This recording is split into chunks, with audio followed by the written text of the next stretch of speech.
Assalamualaikum warahmatullahi wabarakatuh. Perkenalkan, kami mahasiswa dari Universitas Riau Kepulauan yang berada di Kota Batam. Kami dari Teknik Industri. Di sini kami ingin membawakan presentasi yang berjudul tentang perancangan eksperimen DOE. Ini merupakan kuliah yang keenam dari blok desain dan dosen kami atas nama Dr. Insinyur Abdullah Merjani STMT. Dan untuk di grup 11 ini ada anggota bernama Toto Mustafa dengan NIM 251014099 dan Dedi Arianto NIM-nya 251014069, Sony Sitorus 25101141169, David Iskandar 251014048, Yandi Sustetio 251014128. Di sini untuk kelompok 11 akan membawakan presentasi dengan soal 5.8, 5.9, dan 5.38. Dan ini merupakan soal dari 5.8 yang dimana di sini dapat keterangan bahwasannya ada temperatur, ada pressure, dan memiliki tiga pertanyaan persoalan yang akan kita pecahkan dengan menggunakan use alpha 0.0,5. Dan berikut adalah langkah-langkah dalam menggunakan Minitab dengan faktorial 3/3. Yang pertama, kita harus mengisi temperatur C1 dengan temperatur, C2 dengan pressure, C3 dengan yield. Untuk datanya mungkin rekan-rekan bisa melihat di gambar yang telah kami terangkan ini, di mana ada pressure, temperatur, dan yield.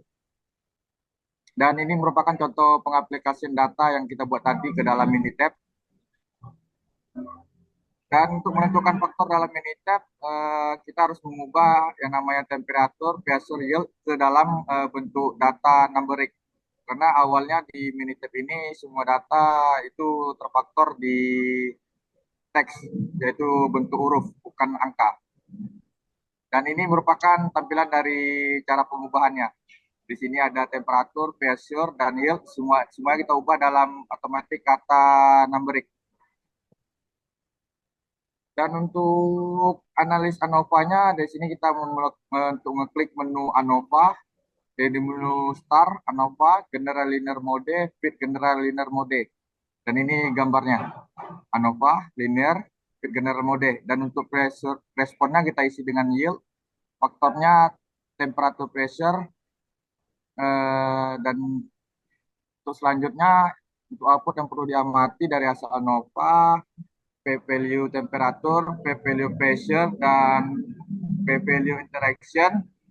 Aturan keputusan jika P lebih kecil dari 0,05 itu signifikan. Jika P pressure 0,05 itu tidak signifikan. Dan untuk residu general mode fit-nya kita harus mengisi tiga kolom, yaitu normal probability plot of residual, residual versus fit, residual versus order. Nah, yang ini mungkin rekan-rekan bisa lihat di tampilan desktop, bahwasanya ada yang saya centang, saya garis merahkan, lalu kita klik OK.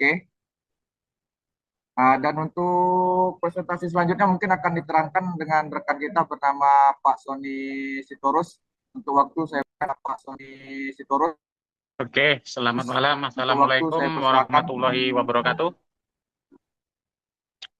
Oke, Selamat. selanjutnya kita baca dari hasil output General Linear Model, yield versus tem. Untuk metodenya, faktor codingnya -1 banding 0 banding +1. Untuk faktor informasinya, faktornya ada dua, yaitu tem dan pressure. Kemudian untuk tipinya ada fix. Dan untuk levelnya, dia 3 level dengan nilai 150, 160, dan 170 untuk temnya, dan nilai untuk pressure-nya 200, 215, dan 230. Dan untuk analisis variance-nya, kita lihat nilainya, p-value-nya, yaitu untuk temnya 0.004 dan pressure-nya 0.000, serta untuk error-nya yaitu 0.470. Kemudian untuk model sumarinya yaitu S 0,132691 dan untuk RSQ-nya 82,36%. Dan untuk RSQ adjust-nya 76,94% dan RSQ rate-nya sebesar 66,19%. Dan untuk koefisiennya kita lihat di angka p-value-nya untuk konstannya yaitu 0,000 dan untuk temnya ada 2 yaitu 0,902 dan 0,003. Kemudian untuk pressure-nya ada 2, 0,333 dan 0,000. Serta kita lihat regression equation-nya yaitu yield-nya 90,4111 plus 0,0056. Temnya 150 yaitu 0,1611 dan untuk tem 160 plus yaitu 0,1556. Untuk tem 170 0,0444 dan pressure 200 0,2722 dan untuk pressure 215 0,2278. Dan serta untuk fit dan diagnosis untuk unusual observation-nya yaitu observasinya 18, yieldnya 90,1000, fitnya 90,3389 dan residunya minus 0,2389. Standar residualnya minus 212. Kemudian untuk kita bisa lihat di sini untuk grafiknya yang normal probability plot-nya kita lihat di sini titik-titik residual berada cukup dekat dengan garis lurus yang menunjukkan bahwa residual berdistribusi normal, tidak terlihat pola melengkung atau penyimpangan besar sehingga asumsi normalitas terpenuhi. Tidak ada outer ekstrim, titik paling jauh pun masih mengikuti pola garis secara umum. Dengan demikian, model regresi atau ANOVA yang digunakan valid dari sisi normalitas, residual, dan hasil analisis dapat dipercaya.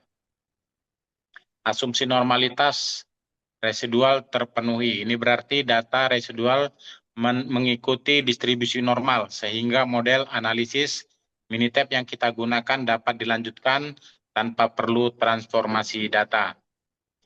Kemudian untuk grafik versus fit-nya, titik-titik residual tersebar acak di atas dan di bawah garis nol. Tidak ada pola mengerucut, membentuk U atau tren tertentu. Variasi residual relatif sama di seluruh nilai, 90,0 sampai 90,9. Tidak ada outlier ekstrim.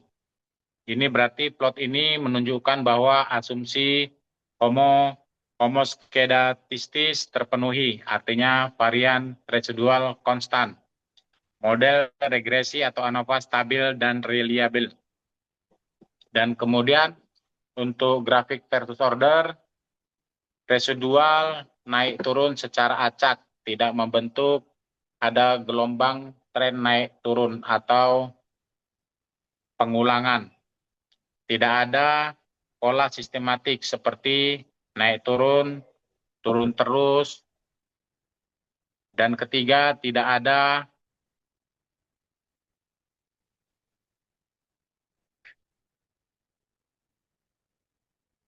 lonjakan abnormal di sebagian besar titik, kecuali titik 18 yang sedikit lebih ekstrim, tetapi masih wajar. Fluktuasi residual normal dan berada dalam rentang yang konsisten. Ini bermakna asumsi independensi residual terpenuhi. Artinya data tidak mengalami autokorelasi, setiap pengamatan independen satu sama lain. Proses pengukuran atau eksperimen dilakukan secara konsisten.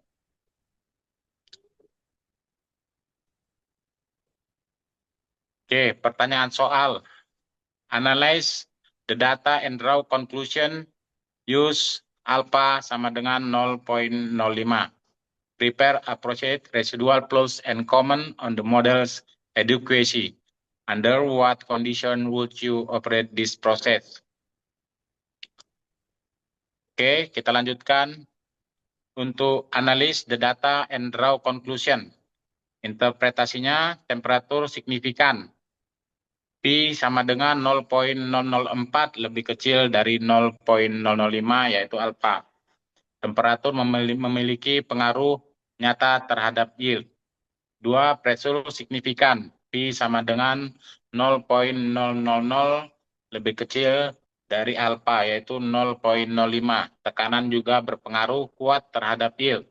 Yang ketiga, lack of fit tidak signifikan. Pi sama dengan 0,470 lebih besar dari alfa yaitu 0,05. Model sesuai dengan data, tidak ada kesalahan model yang serius. Hasil koefisien dari tabel koefisien temperatur TEM 150 plus 0,0056 tidak signifikan. Pi sama dengan 0,902. TEM 160 minus 0,1611 atau signifikan Pi sama dengan 0,003. TEM 170 baseline yang tertinggi artinya yield tertinggi pada temperatur 170 derajat Celcius, temperatur 160 menurunkan yield secara signifikan. Selanjutnya untuk pressure 200, efek negatif kecil, tidak signifikan. Untuk pressure 215, positif dan signifikan, Pi sama dengan 0,0000. Dan untuk pressure 230, sedikit di bawah 215. Tekanan 215 basic memberikan yield tertinggi. Kesimpulan bagian A, temperature dan pressure keduanya signifikan. Model cocok, lack of fit tidak signifikan. Kombinasi TEM 170 derajat Celcius dan pressure 215 PSIG memberikan output yield tertinggi. Selanjutnya untuk analisis residual plotnya, yaitu kita memberikan ada 3 plot, yaitu normal probability plot, residual versus fitted, residual versus order. Berikutnya interpretasinya normal probability plot, yaitu titik-titik mendekati garis lurus, tidak ada penyimpangan ekstrim. Residual berdiri di sisi normal atau asumsi terpenuhi. Residual versus fitted, titik menyebar acak, tidak ada pola sistematis, variansi stabil, atau tidak melebar atau menyempit. Tidak ada masalah, heteroskedasititas atau model baik. 3. Residual versus order, yaitu pola random, tidak ada tren naik atau turun. Data independen dan tidak ada pola waktu. Jadi kesimpulannya, model adekuat. Semua asumsi terpenuhi atau independence homogeneity normality terpenuhi berdasarkan load residual. C. Kondisi operasi yang optimal. Berdasarkan nilai koefisien dan pola data untuk temperatur 170 derajat Celcius itu bisa digunakan dan pressure 215 PSIG. Ini adalah kombinasi yang memberikan yield tertinggi, memberikan efek positif yang signifikan, stabil berdasarkan residual plots. Inilah kondisi operasi seperti untuk memaksimalkan yield. Oke, untuk selanjutnya akan saya serahkan. Warahmatullahi wabarakatuh. Terima kasih atas waktunya, teman-teman. Kita lanjut kepada soal 59. Yang di sini sudah tertera beberapa tabel yang sudah dirisi dengan data rate, depend of chart, kemudian dengan kalkulasi 0,05.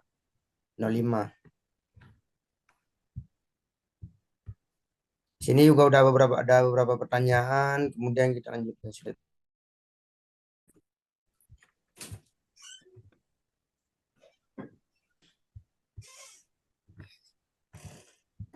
Oke, untuk menyiapkan beberapa data di Minitab seperti biasa, kita buka Minitab,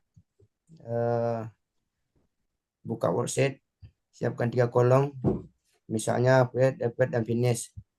Upgrade, dapat dan finish, dan berikut data-datanya. Kemudian format entry, setiap baris satu pengamatan, satu kombinasi feed dan dapat kali defisit. Contoh baris pertama 0,20, baris kedua 0,15, dan baris ketiga 47.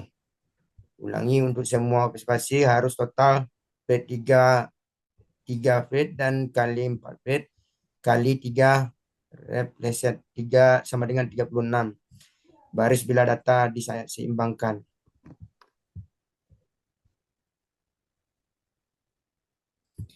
Setelah data yang kita masukkan, beginilah tampilannya pada tampilan Minitab yang sesuai kolom yang udah kita isi dengan C1T dan C2T sama dengan C3.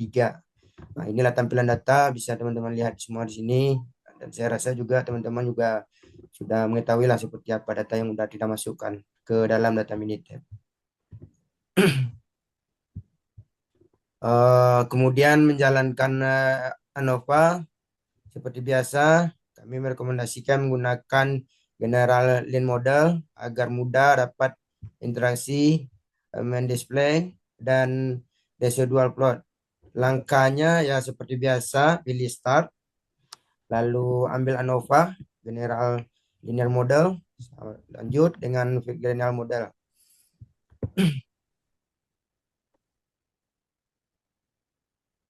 Dan berikutnya begini tampilan pada Minitab, bakal muncul seperti ini, keluar ANOVA, habis itu klik dengan General Linear Model, lanjut dengan Linear Model, maka akan keluar tampilannya seperti ini. Pada dialog respon, pilih kolom finish dan model, masukkan feed dan feed dapat atau tambahkan feed dan dapat, lalu klik close untuk interaksi.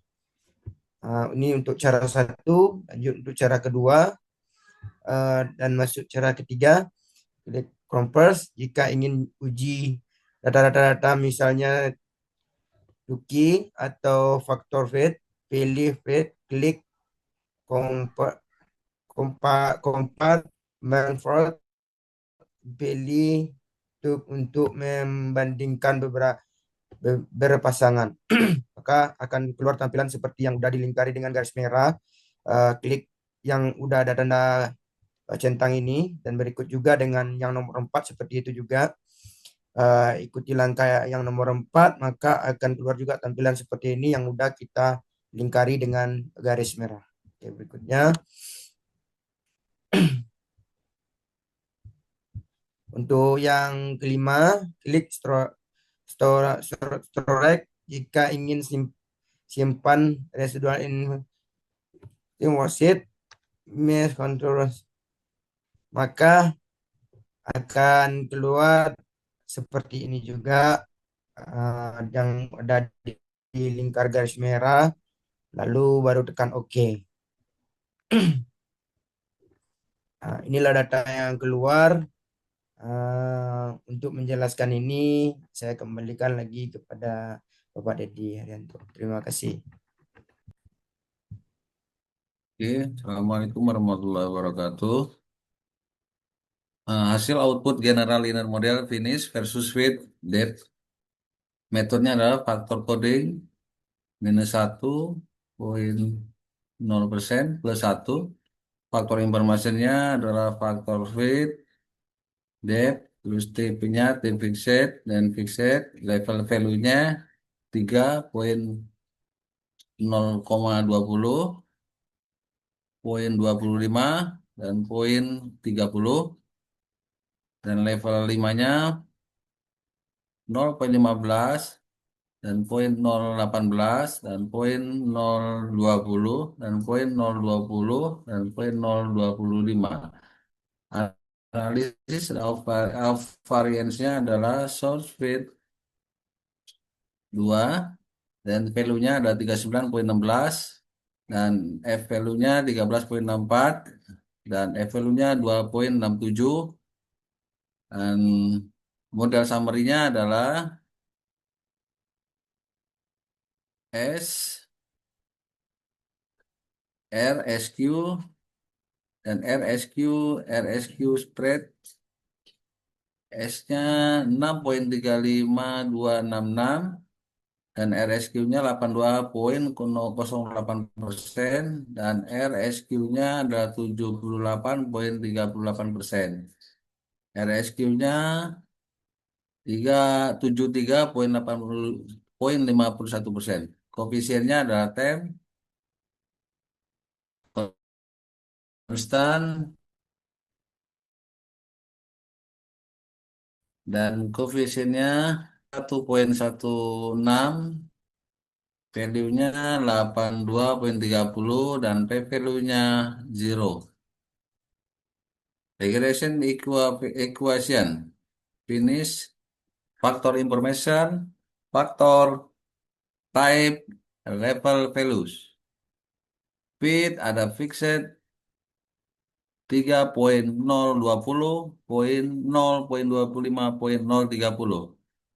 Depth sama fixednya 5.015, 0.18, 0.20 dan 0.20 dan 0.25. Analysis of variance-nya value-nya 39,16, p-value-nya 0. Dan f-value-nya 13,64 dan p-value-nya 0 dan 2 dan f-value-nya 2,67, p-value-nya 0,034. Pure error-nya adalah DF21, SS-nya 579,8 dan DJ MS-nya 27,61. Total 3 DF 35, ADJ SS-nya 6532,0. Model summary-nya adalah S6,35266. RSQ-nya 82,08% dan RSQ ADJ 78,38%. RSQ friend-nya 73,51%. Koefisiennya konstan, koefisien 95,46, SE koefisiennya 1,16 dan T value 82,30. P value-nya 0, fit-nya 0,20, koefisiennya minus 12,75 dan C koefisiennya 1,50. T value-nya minus 8,52 dan value-nya 0 dan PIF-nya 1,33. 0,25, koefisiennya 3,25, SE koefisiennya 1,50, T value-nya 2,17 dan P value-nya 0,038. PF-nya 1,33. Depth-nya 0,15, koefisiennya minus 10,68, SE koefisiennya 2,01 dan T value-nya minus 5,32, P value-nya 0, PF-nya 1,80, depth-nya 0,18, koefisiennya minus 5,68, SE koefisiennya 2,01, P value-nya minus 2,83 dan P value-nya 0,8. PF-nya 1,80. Depth-nya 0,20. Koefisiennya 0,38. SE koefisiennya 2,32 dan T value-nya 0,16. P value-nya 0,872. PF-nya 1,97. Yang terakhir, depth-nya 0,20. Koefisiennya 6,54. SE koefisiennya 3,07, P value-nya 2,13, P value-nya 0,042 dan PF-nya 2,57. Pitch and diagnosis for unusual observation. Observationnya 3, finish 60,00, pitnya 72,03, residualnya minus 12,03, standar residualnya minus 2,07 R. Ops-nya 11, finish-nya 104,00, feed-nya 92,14, residualnya 11,86, dan standar residualnya 2,05 R. Selanjutnya, comparison for finish. 2K pairwise comparison feed. Grouping information using the 2K method and 95% confidence. Feed-nya 0,30, N-nya 12, min-nya 104,956, groupingnya A. Feed-nya 0,05, N-nya 12, min-nya 98,706, grouping A. 0,20, N12, min-nya 82,706, grouping B. Means that do not share a letter are significant different. To compare West, comparison depth-nya, grouping information using the 2K method and 95% confidence. Depth-nya 0,25, N9, min-nya 104,889, grouping A. Depth-nya 0,20, N3, min-nya 102,00, grouping A dan B. Depth-nya 0,20, N-nya 6, min-nya 95,833, grouping A dan B. Depth-nya 0,18, N-nya 9, min-nya 95,833, grouping A dan B. Depth-nya 0,18, N-nya 9, min-nya 89,778, grouping B dan C. Depth-nya 0,15, N-nya 9, min-nya 84,78, grouping C. Means that do not share a letter are significant different. Oke, untuk normal probability float-nya adalah titik-titik sejajar garis merah. Garis merah mewakili distribusi normal ideal. Jika titik-titik sisaan terletak dekat dan mengikuti garis lurus, ini menunjukkan bahwa sisaan terdistribusi secara normal. Pengamatan pada plot Anda. Pada plot yang Anda berikan, sebagian besar titik-titik sisaan yang berada sangat dekat dengan garis lurus merah di sepanjang rentang plot. Berikut ada versus fit-nya adalah analisis plot Anda. Satu pola umum, titik-titik siksaan tersebut tersebar di sekitar garis nol secara umum. Variansi sebaran vertikal sisaan terlihat agak tidak merata.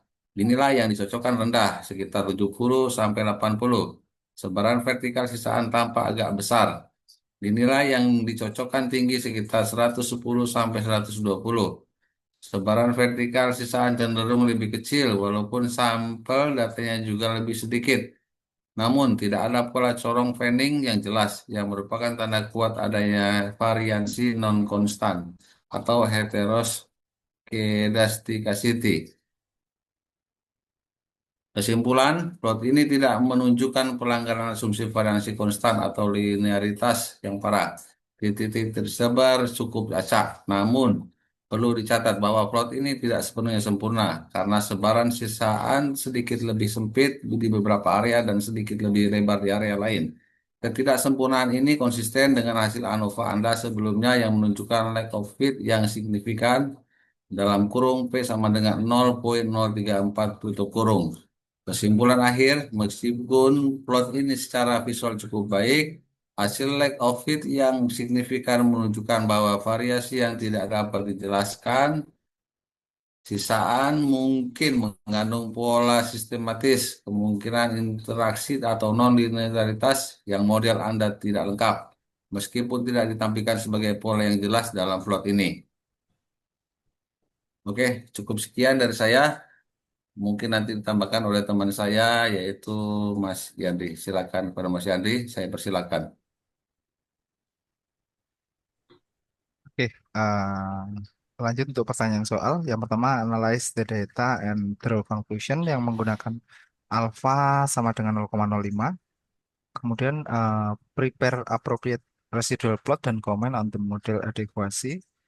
Dan selanjutnya nomor C, obtain point estimate of the mean surface finish at each feed rate.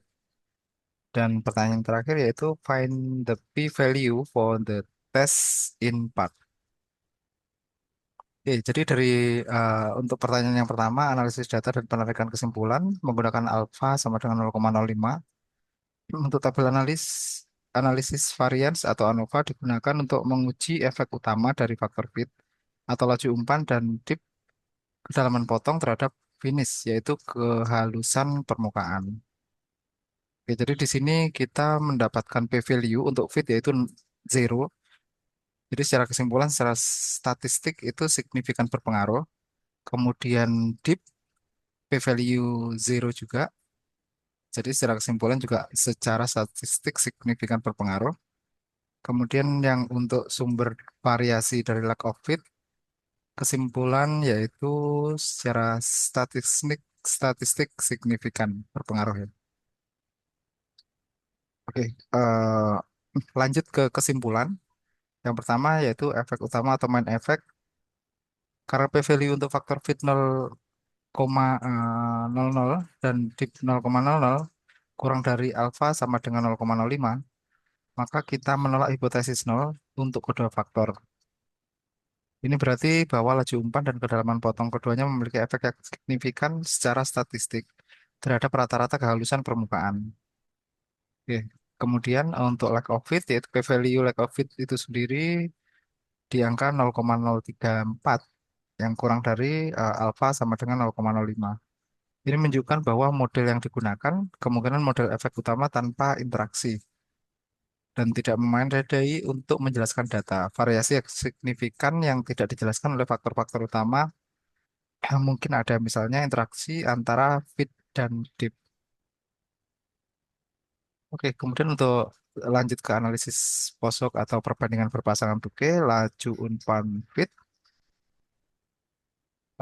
Untuk fit 0,30 min 104,956, kemudian fit 0,25 dengan min 98,706 dan juga fit 0,20 dengan min 82,706. Jadi rata-rata kehalusan permukaan untuk laju umpan 0,30 dan 0,25 tidak berbeda secara signifikan. Keduanya dalam grup A. Kemudian rata-rata kehalusan permukaan untuk laju umpan 0,20 berbeda secara signifikan dari 0,30 dan 0,25 atau grup B. Sedangkan untuk laju umpan yang lebih tinggi cenderung menghasilkan kehalusan permukaan rata-rata yang lebih tinggi atau nilai finish yang lebih tinggi. Oke, kemudian untuk kedalaman potong dari tabel kita bisa melihat bahwa ada kecenderungan rata-rata finish meningkat seiring dengan peningkatan kedalaman potong. Kemudian kedalaman potong 0,25 menghasilkan rata-rata finish tertinggi atau di grup A. Kedalaman potong 0,15 menghasilkan rata-rata finish terendah atau grup C dan berbeda secara signifikan dari 0,25. Oke, kemudian untuk pertanyaan flip plot sisaan atau residual plot. Yang pertama normal probability dengan pengamatan yaitu titik-titik sisaan sebagian besar terletak dekat dengan garis lurus. Secara komentar, asumsi normalitas untuk sisaan terpenuhi dengan baik.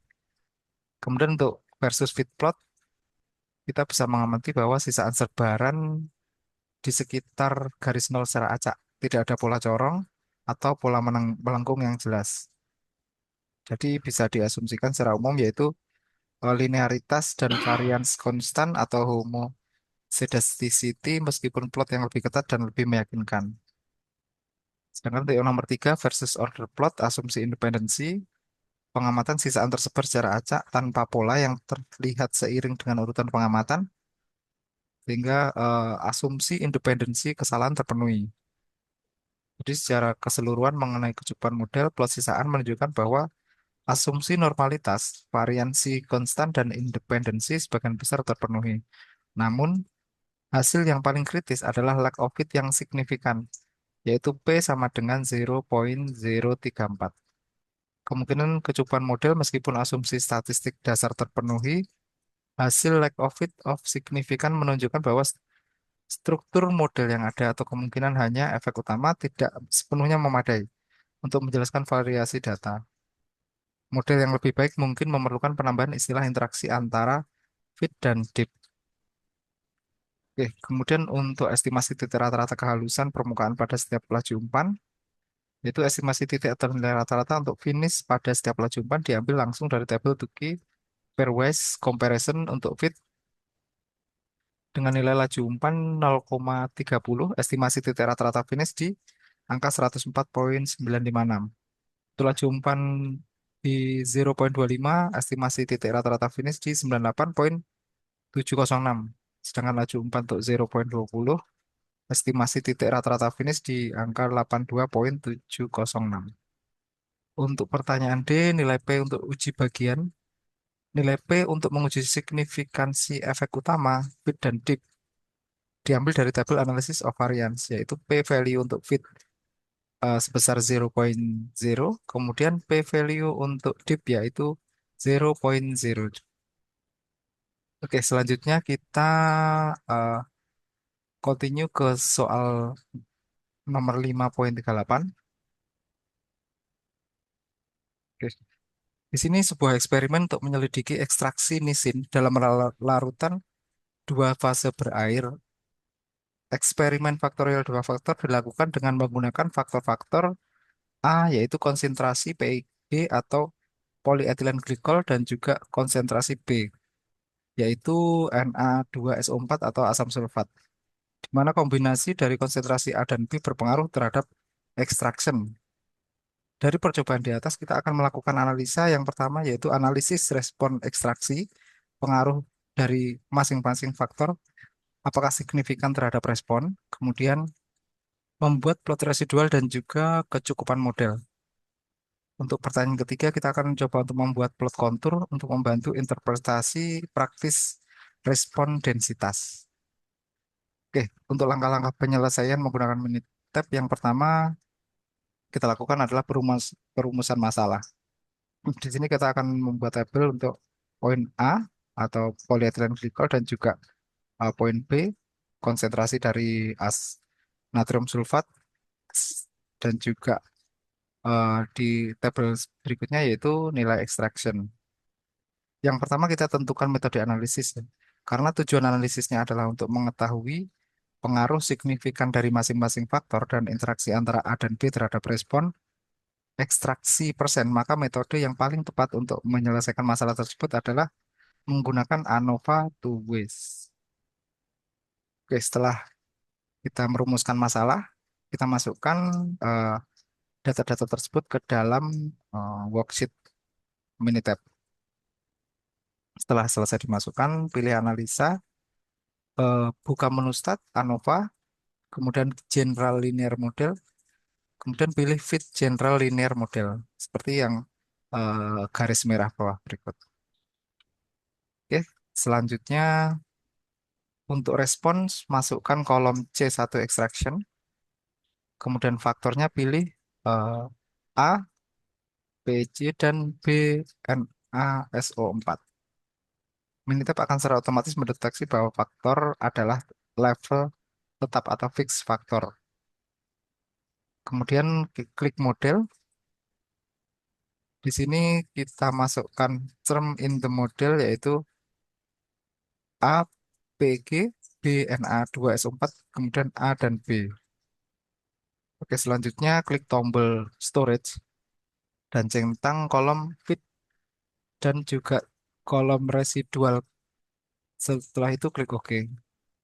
Kemudian di layar General Linear Model kita klik tombol graph. Pada residual plot centang normal probability plot of residual dan residual versus fit. Kemudian centang juga untuk residual versus order. Setelah selesai klik OK. Oke, kemudian pada menu graph kita pilih untuk counter plot, masukkan Z variabel extraction, kemudian Y variabel polyethylene glycol, dan X variabel natrium sulfat. Kemudian klik OK untuk menampilkan hasilnya. Oke, jadi untuk jawaban A, di sini kita sudah mendapatkan nilai analysis of variance, di mana P value untuk polyethylene glycol adalah 0,001 atau kurang dari alfa. Untuk B, natrium sulfat kita mendapatkan P value 0,00.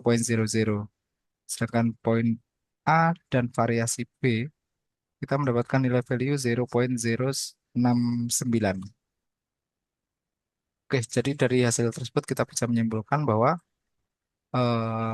efek utama konsentrasi untuk polyethylene glycol di mana P value kurang dari alfa 0,05, maka konsentrasi polyethylene glycol memiliki efek yang sangat signifikan secara statistik terhadap presentasi ekstraksi nisin. Ini berarti peningkatan konsentrasi PEG dan dari 13 menjadi 15 secara signifikan meningkatkan presentasi ekstraksi. Kemudian efek utama konsentrasi natrium sulfat, di mana P value sama dengan 0, jadi konsentrasi natrium sulfat ini memiliki efek yang sangat signifikan secara statistik terhadap presentasi ekstraksi, di mana ini adalah faktor dengan pengaruh yang paling kuat ya, karena ditunjukkan dengan F value itu tertinggi 249,32. Oke, kemudian efek interaksi antara A dan B, di mana P value 0,069, karena P value 0,069 lebih besar daripada alfa, maka efek interaksi antara polyethylene glycol dan juga natrium sulfat tidak signifikan secara statistik pada tingkat kepercayaan 95%. Oke, selanjutnya jawaban B untuk normal probability plot. Jadi berdasarkan grafik normal probability plot, titik-titik residual berada dekat dengan garis lurus. Dapat disimpulkan bahwa residual berdistribusi normal, sehingga dapat dikatakan bahwa asumsi kenormalan terpenuhi. Kemudian untuk versus fit, kita bisa melihat pada grafik residual versus fit.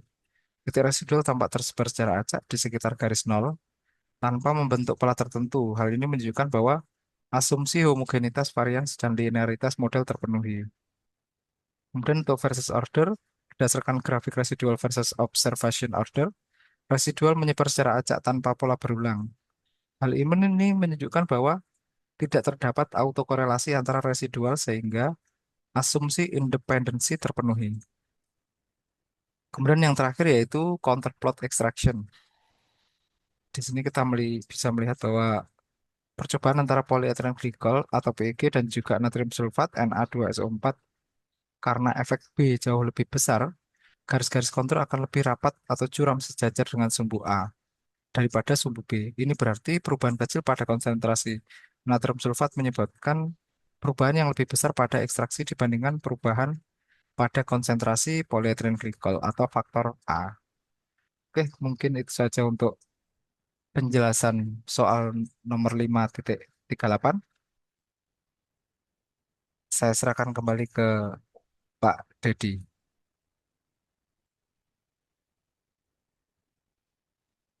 Baiklah, Pak Yandi Susetio, terima kasih untuk seluruh rekan-rekan yang telah menyaksikan presentasi kami. Sekian dari kami kelompok 11. Bila ada rekan-rekan yang ingin bertanya ataupun ingin berdiskusi tentang apa yang kami jabarkan, boleh ditinggalkan di kolom komentar. Sekian dari kami.